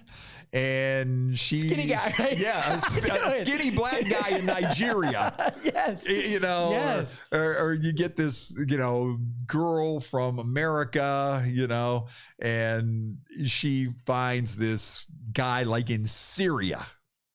And then things start coming out about them and their past, and their families don't like each other, or the guy starts living with them and it doesn't seem like it's working out the way that it's supposed to. That's another goofy show there, man. 90 Day Fiancé. 90 Day Fiancé, incarcerated, dating a prisoner or an inmate. That's a good one too, because it gets crazy where maybe they get back on drugs, or their probation officer comes and gets them. A lot of crazy stuff on there. So that one there is probably true. That one's kind of like a Springer show. So I think that if you are dating, I think Russian Brides started it all, because that was the first, right? Right. Oh yeah, you get some of these guys that meet these women from Ukraine, and then they go over there, and it's just. But what kills me is they think they're like in love, and they found the love of their life, and they're talking to each other like, that you would probably talk to somebody that you've been dating for years about all sorts of things in their relationship. And it's like somebody you really just met in person and you plan on marrying in 90 days. Yeah. And they're only doing it to escape wherever they came from. They're doing that. They're doing that.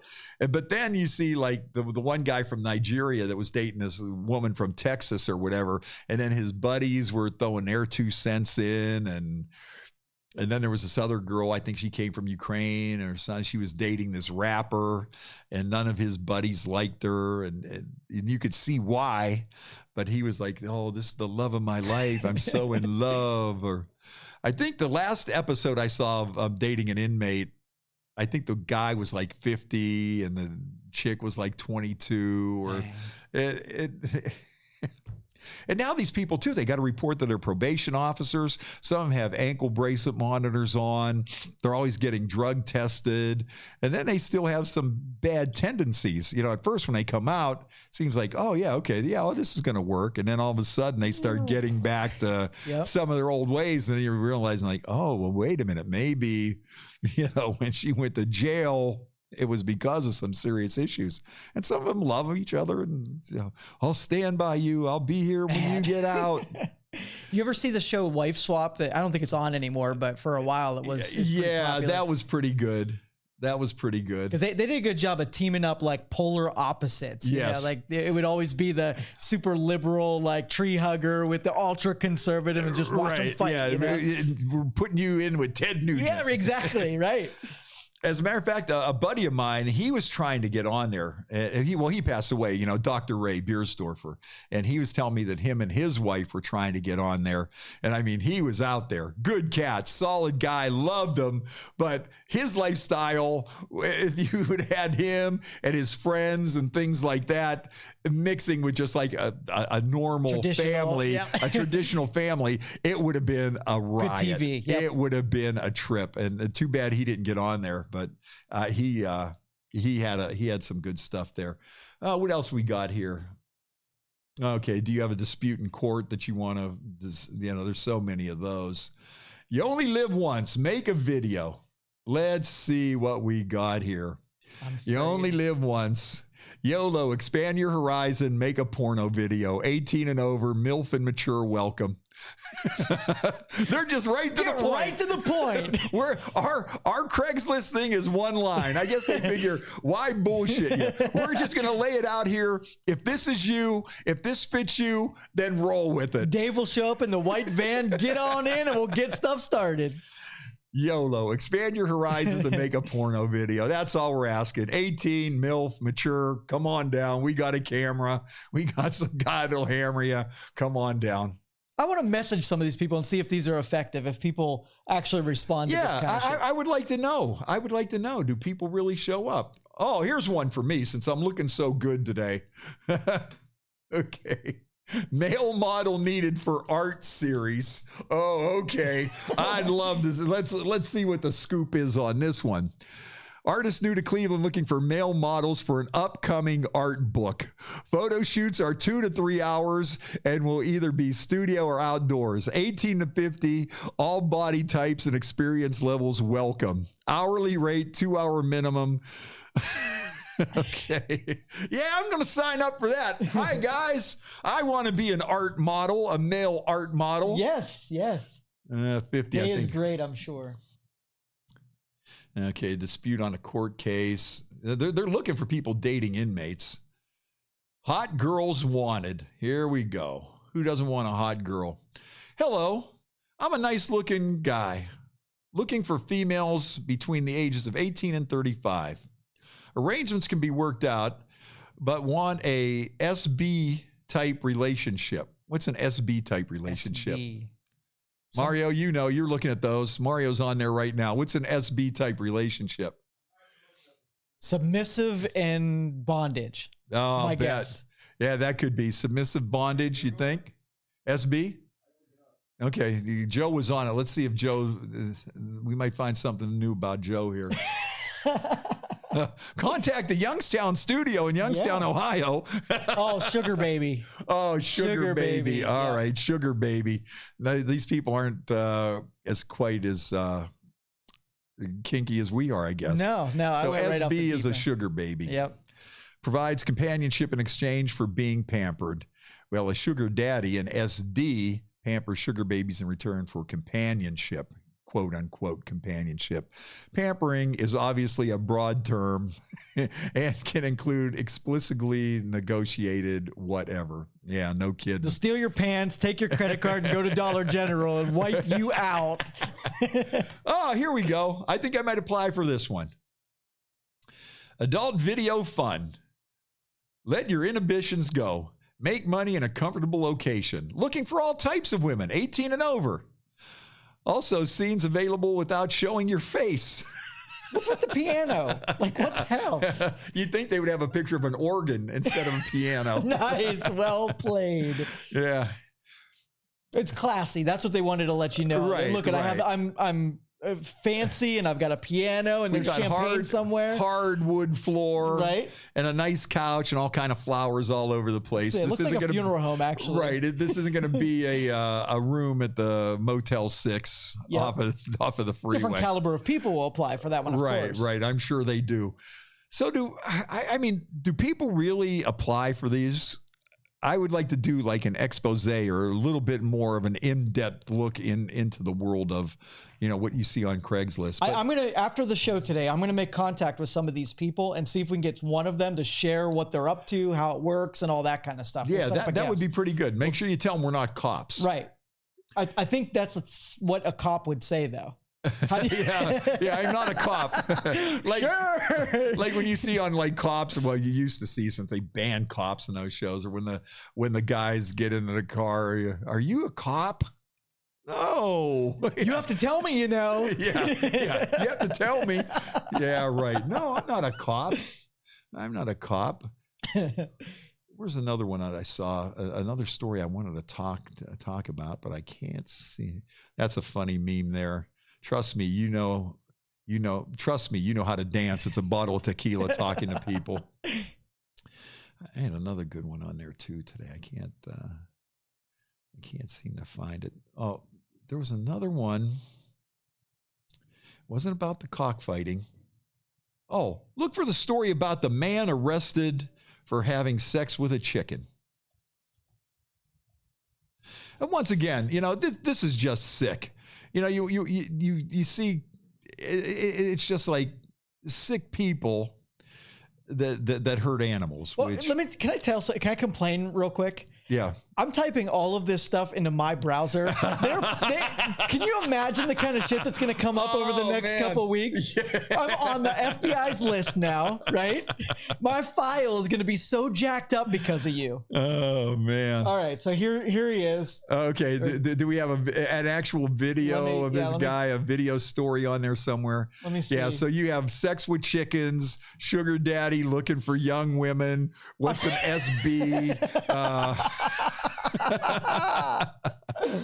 All right, so this dude, the judge said he couldn't make an order because the offense was not charged with animal cruelty. I have no power to prohibit. So he can still keep chickens. So he's not having to take that right away. The couple had a GoPro camera rigged up to the cellar of their home to capture the footage of both of them indulging in depraved and perverted acts. Well, you know the difference between kinky and perverted, don't you? Mm-hmm. Kinky is when you use a feather. Perverted is when you use the whole chicken. Yep. I think there's a song out there called When a Man Loves a Chicken. See if we can find that on YouTube. All right. When a man loves a chicken. Here we go. Here's my my profile. Yeah, keep it going. And then after that, we'll look up the song Dirty Deeds Done with Sheep. Oh, you're ruining me.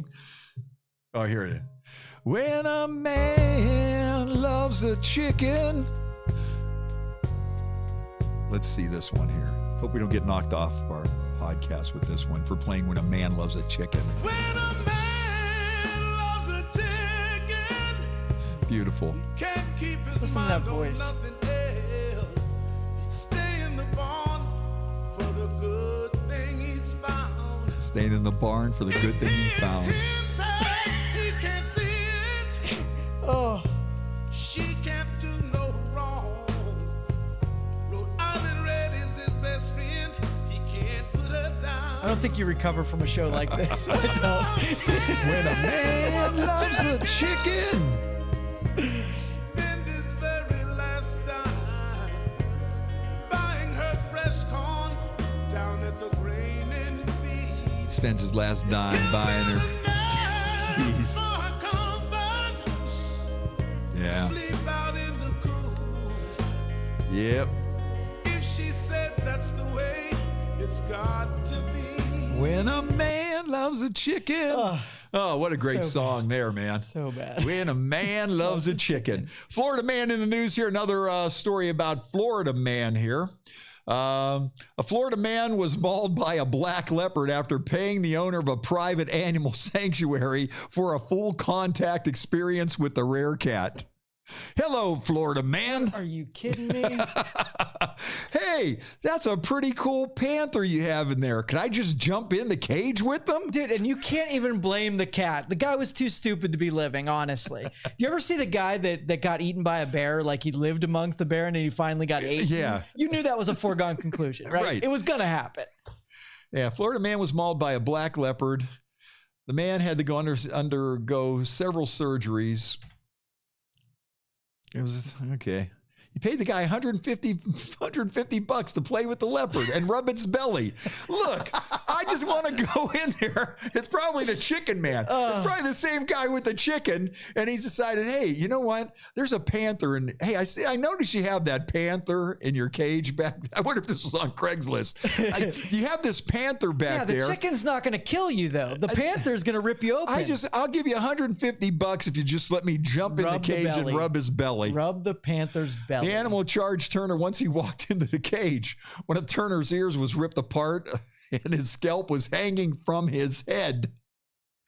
Now that's actually funny because you got to laugh at the guy. If you're going to be that stupid to pay somebody $150 to jump into a cage with a panther to rub his belly and you get your face ripped off your head, I think that's hilarious. Go Florida man. Man, he's probably drunk. He's probably on something because, oh, come on. Oh, okay. The guy who is licensed to have the leopard was charged with allowing full contact with an extremely dangerous animal. I wonder if he made him sign a waiver. Hey, you could jump in there, $150. It's on you. It's on you. And I hope he videotaped it too. Right. You know, when you go to like the petting zoo or you want to remember that for your whole family. Hanging off. That would be really great. I would have loved to have seen that one. Yep. You know, there's got to be a video out there. But what makes somebody think that? I just want to go and jump in a cage and rub his belly a little bit. They've seen too many YouTube videos where they're driving their little Jeep and the lion jumps in there and they're petting it and whatever. Yeah, right. It doesn't really happen. No. Ask Siegfried and Roy how that goes. That's when I needed a beer break. I haven't been drinking enough here this afternoon. Funny meme here. Turning back the clocks and adding an hour to 2020 is like getting a bonus track on a Yoko Ono album. How true is that? Oh, look up the story about the guy. Here we go. This sicko drove by a woman walking on a bridge and threw her off a bridge in Vegas. I think this happened in Vegas.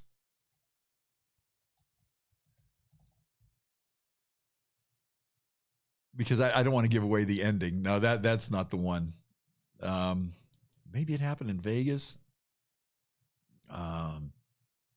Well, anyways, okay, just look for man killed after throwing woman off of bridge.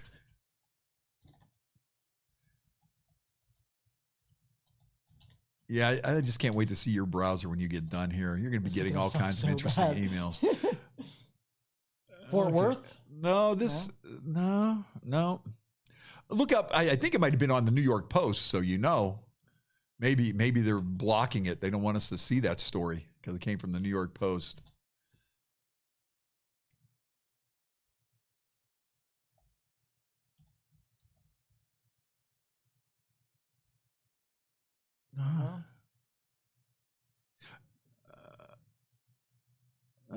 No, I don't see it.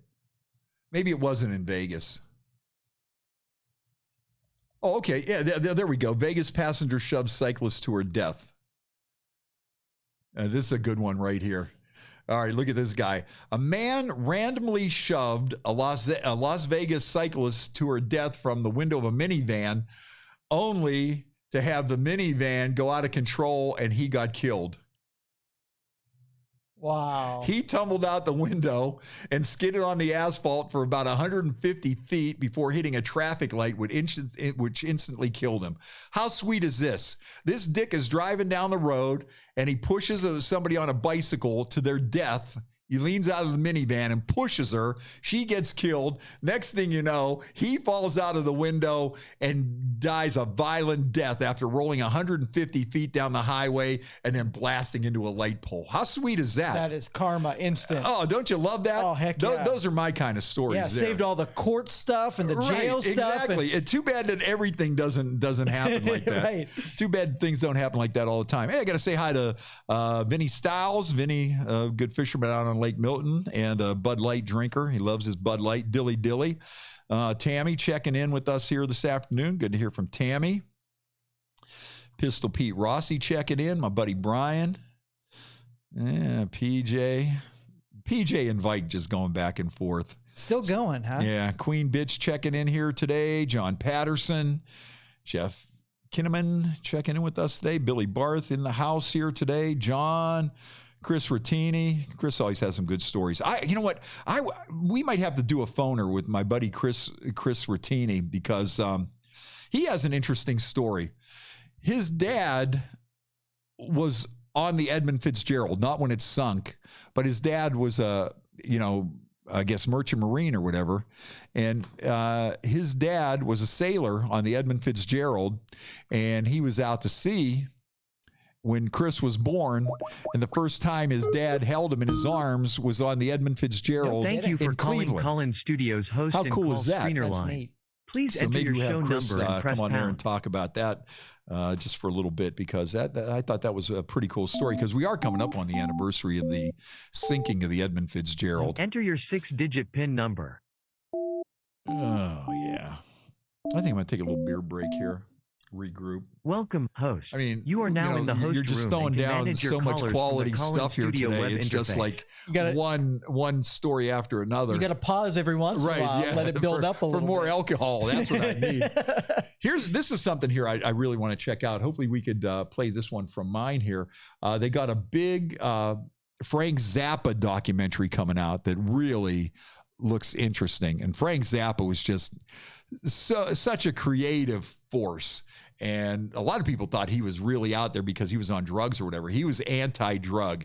And Frank Zappa was just on a planet of his own. And he was just so smart and such a brilliant musician. And his music was, you couldn't pin it down. Was it jazz? Was it rock? Was it funk? And, he had probably his best known album was, what was that? Apostrophe?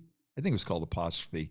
I'll tell you, I'm having a hard time thinking today. You're on a fast and your mind is goofy, but hey, you know what? See, that's why I got to go on your fast diet, because my nickname is telling me to do that. Yes, fast Freddie. Fast Freddie. Take the advice. But anyways, this new movie about Frank Zappa coming out looks like it is going to be really good. Here's the trailer for you. Check this out. I can't wait to see this. Couldn't possibly ever want to hear us again. We were loud, we were coarse, and we were strange. He had so much talent, it defied everything. You insist on very high and exacting standards. I think if you shoot any lower than that, you're going to wind up with something sleazy. Watch out where the Huskies go. Don't you eat that yellow snow. He was just writing all the time. He wouldn't stop. He heard things a particular way, and then he tried to manifest them in the world. Each show was like a composition. Frank was considered the Pied Piper of Laurel Canyon. Any kind of rock star, especially the British guys who came to town, wanted to meet Frank. I haven't heard anything like it before or since. Frank embodied everything. You couldn't say, oh yeah, that's rock and roll, because it wasn't. It's jazz. No, it's pop music. No. Well, what the hell is this? It's Zappa. Hey there, people, I'm Bobby Brown. The Parents Music Resource Center wants a labeling system. Frank became the go-to person because nobody else in the record industry showed up. And my name is Bobby Brown. We live in a country where we're supposed to be free. We supposedly have democracy. Here, what do? Sit around and go, He was on a mission, and he was going to accomplish that mission no matter what. I am in the process to see if it's possible for me to run for president in the United States. It's time for a revolution. President Zappa. At every point in his life, he was trying to do the best thing that he could to have no regrets. Don't waste your time. Yeah, that's going to be a good one.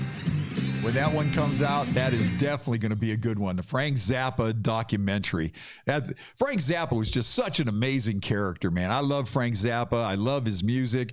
He was just so creative and very articulate. You know, when they were going to do this, censorship and everything. And when he went to testify in Washington, I think he showed some of them people that it was like, well, maybe these guys aren't all a bunch of dummies and that sort of thing. But yeah, then Zappa, boy, I'll tell you, I always wanted a chance. I always wanted to see him. I never had a chance. And then his sons do like a Zappa does Zappa type thing. And I never had a chance to get out to that either. But, you know, I mean, what rock songs you hear that have xylophones in it and whatever, man. But Frank Zappa was the man. He was something. If you want to, you know, go down a rabbit hole in YouTube and just start looking up stuff from Frank Zappa and some of his early appearances and just some of the things that he talks about and some of his interviews, the guy is just, he's amazing. He's definitely one of my favorites.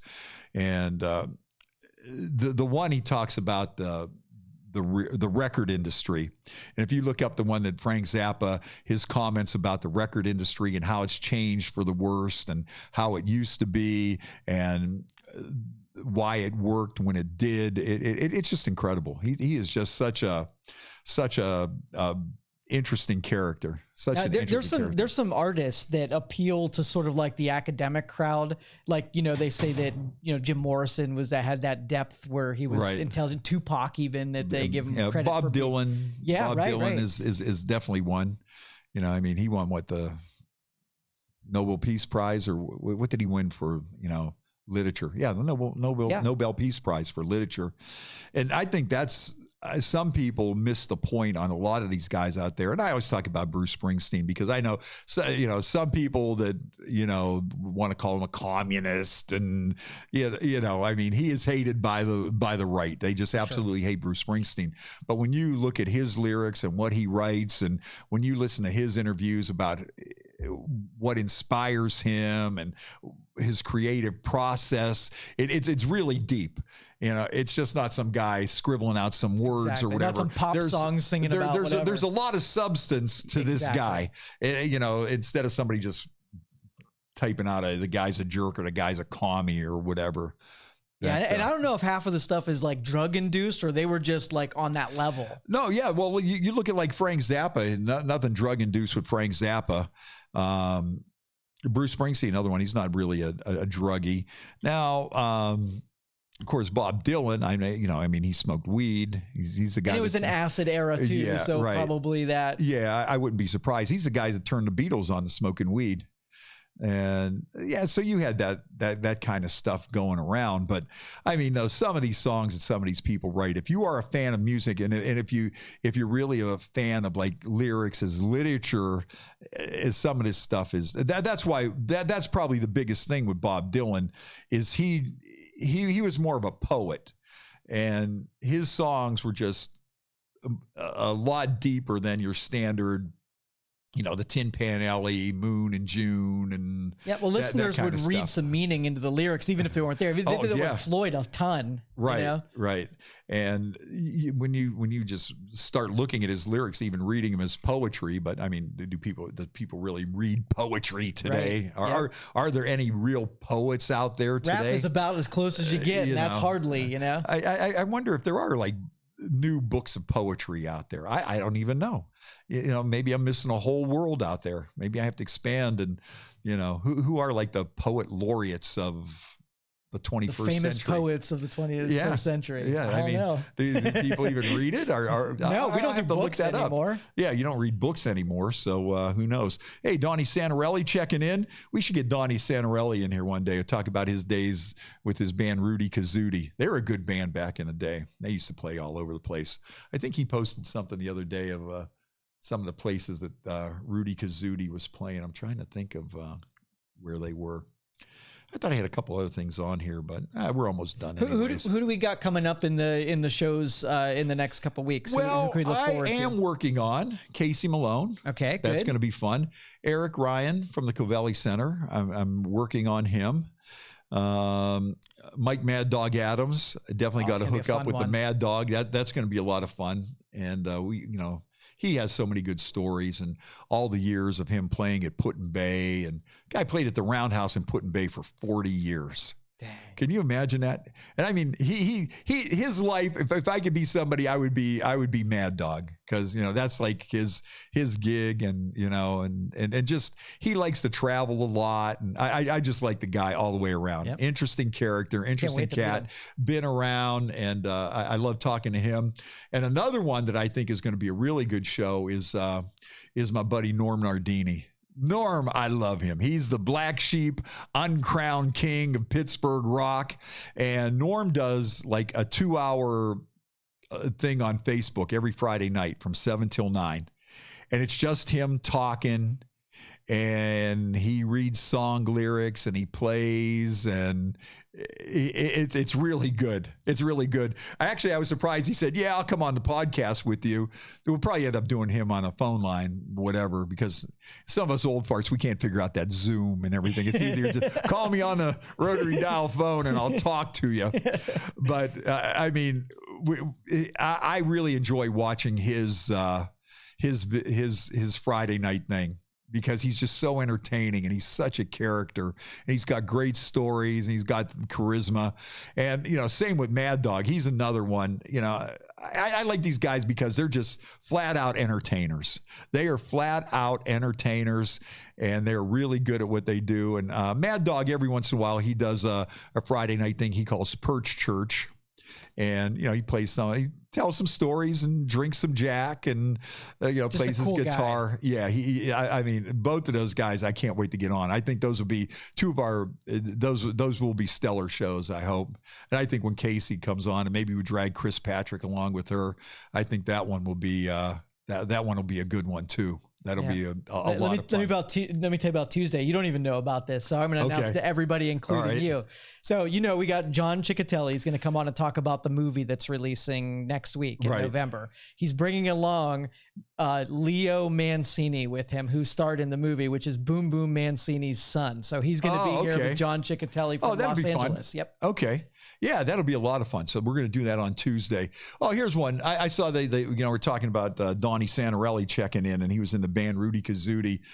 This is from back in the day. This is where they were playing in the month of December back in the day. They were playing at the Tap Room in Salem, which was a good place. JB's in Youngstown. Everybody has such wonderful memories of JB's. That used to be like, after the Tomorrow Club shut down, for the next generation, I think JB's was that rock club that everybody really loved, and where the bands would play, and you'd still get some of those national acts in there, like Bruce Dickinson from Iron Maiden, and the Gods would play there, and we just had so many excellent bands at JB's. That was the place. They played up at Dr. Feelgood's in Conneaut, Ohio. I think that still might be up there. The C&R Saloon, that was another one on Market Street. That was also a rocking place back in the day. I still want to do a story on Uptown. And the guys that I've been trying to interview, it's been a little tough for some of these people that, you know, they say, yeah, okay, we'll be on, we'll do something. And then I don't want to be a pest and keep going, hey, dude, did you forget about me? Hey, what about the show? You know, I don't want to be like that. Right. But I think coming up next month, as we head into November, I think I'm going to be a little more forceful. Okay. I got to be a little more, a little more aggressive. Yeah. Also, I definitely got to get Leanne Binder and Rama back in. Yes. You know how much fun they are. So I'm working on a lot of things. We'll get it going here. But but when you bring the quality material that I brought today, I don't know what more I could possibly do for you. I mean, we had the guy killed in a cockfight. We had the monkeys throwing coconuts. We had the when a man loves a chicken. I don't know how much more I could possibly do. But you know who I really feel bad for? Mario's got to dig up something to put on the highlight reel out of this concoction. Just to figure out what the highlight of this show would have been. What was the highlight? I mean, there were so many. It was almost like if somebody says, do you have a 2-hour highlight film? I would say, watch the show we did on the Thursday before Halloween, because it was just one highlight after another. I blame PJ, though. He screwed everything up right from the top of the show with his Steelers. We had Browns and Steelers and Ravens, and PJ doing his impersonation of the doctor Craigslist, on the sadomasochists. We went through the whole Craigslist in Youngstown. Now, we'll have to do that again, but we'll just have to check out different cities. I'm sure the Cleveland Craigslist has got to be a little crazier. I'm sure the Pittsburgh Craigslist will be a little crazier. But I liked it back when they were still having personals. I loved when they had the personals. I'm going to contact a couple of those dudes, and I'm also going to put one out there and see who contacts us. I'm going to put the Fast Freddie Show personal singles just to see what kind kind of people come through that door. It's like Crank Calling, but a different version. Okay. All right. Hey, I'm down with that. Hey, John Sheckelhoff checking in. Hey, our buddy John. Shecky. I'll tell you, we now there's a guy. Shecky would also be a great guest because Shecky is like Mr. Pop Culture. Shecky knows everything about everything. Every TV show, you know, I know right now Shecky's following The Masked Singer. Have you ever watched The Masked Singer? Yeah. That was one of those shows that I got sucked into like maybe a season or two ago. And it was the finale. And I just happened to be clicking through. And then the finale was on. And I said, okay, you know, now curiosity gets a hold of you. Okay, who is who? I just look it up on the internet. That's all I do. It's like, okay, who is that guy? Who's the banana? Who's in the banana suit? The lobster. Who's the lobster? I gotta know. I gotta watch this show. And it's like, you know, and half the people I don't even know who they are. You know, no, but I do spoil it and I look it up as soon as I see something. I know I can find out in 2 seconds because they're not too good about letting the spoilers out and they ruin the show. Yeah, but we have to.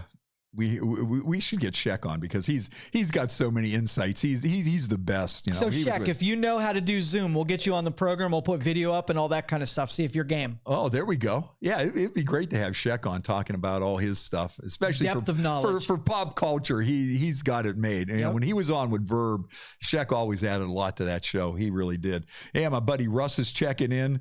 Good to hear from Russ. Russ is a man that loves his titties. If I could say one thing about Russ loves his titties, like man. Overtly, like not just a guy who likes them and doesn't say anything about them. He's outward.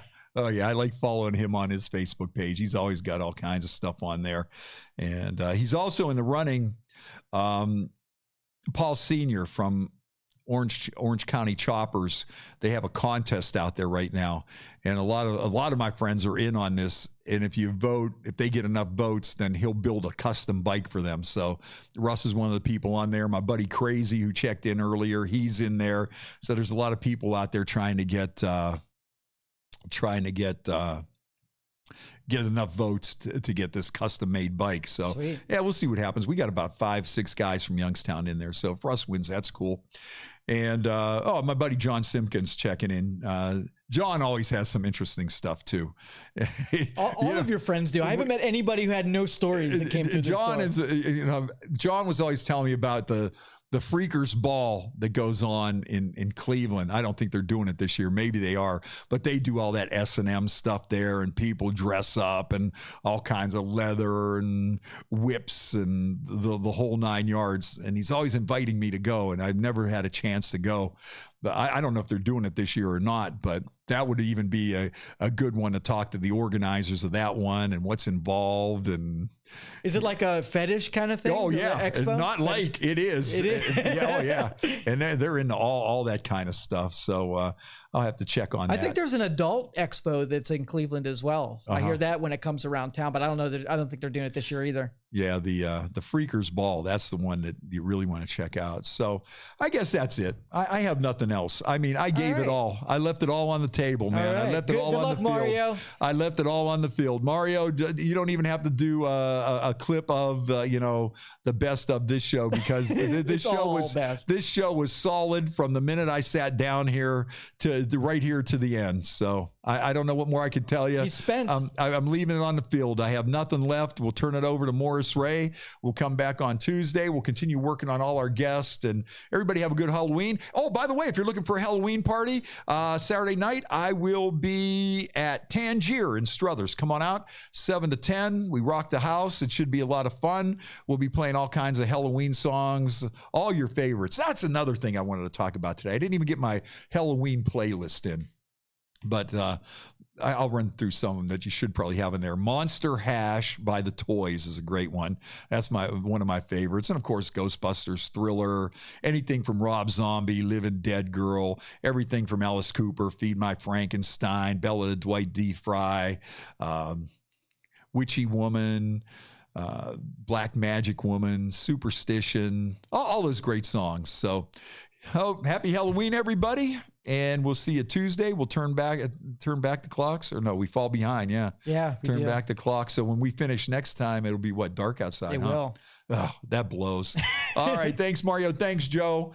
Good luck on your fast. I'm going to finish off your beer and call it a day. Finish off my beer and call it a day. Like I say, what more could I do? I've done it all. All right. Peace out. Go Browns.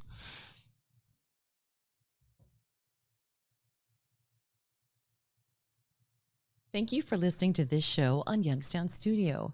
If you like our programming, we invite you to subscribe to our YouTube channel, follow our Facebook page, or subscribe to your favorite podcast platform like iTunes or Spotify. This is original Youngstown content, and we would appreciate you sharing the videos and the word about us. Thank you.